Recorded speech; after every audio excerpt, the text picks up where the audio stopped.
Situasi banjir di Sabah dilaporkan semakin memburuk petang tadi apabila jumlah mangsa yang dipindahkan di Pusat Pemindahan Sementara PPS terus mencatatkan peningkatan. Manakala Sarawak pula mengaktifkan PPS pertamanya di Kuching.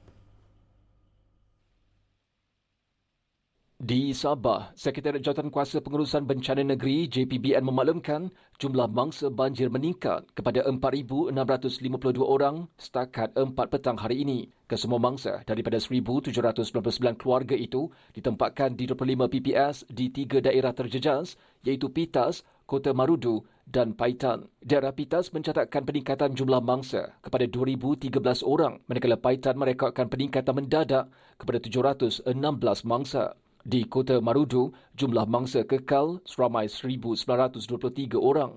Dan kawasan kampung kami ini susah dihubungi apabila berlaku banjir sebab dia akan kena blok oleh air banjir. Sebab itulah kadang-kadang penyelamat macam susah masuk. Tapi dengan usaha dorang yang betul-betul, alhamdulillah kami sampai juga di tempat. Setiap tahun kan kami kena banjir. Jadi asal hujan tidak berhenti, kami bersiap sedialah. Mana yang boleh dikasih selamat, simpan tinggi-tinggi ya.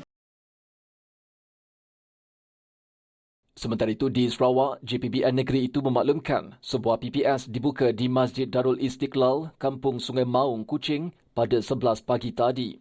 Seramai 63 mangsa daripada 17 keluarga telah dipindahkan ke PPS berkenaan dan tren pemindahan mangsa ketika ini menunjukkan peningkatan.